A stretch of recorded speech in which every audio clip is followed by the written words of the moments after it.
मीठी। मूंगफली को गरीबों का बादाम क्यों कहते हैं? क्या ये ड्राई फ्रूट है? Me to.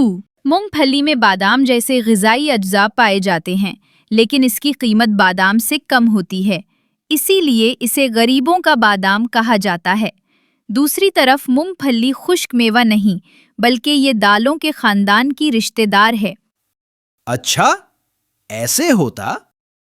जी हाँ, ऐसे ही होता। सच सच बताएं, क्या आप आज से पहले मूंगफली को ड्राई फ्रूट समझते रहे हैं? हाँ या नहीं? अपना जवाब कमेंट सेक्शन में तहरीर करें।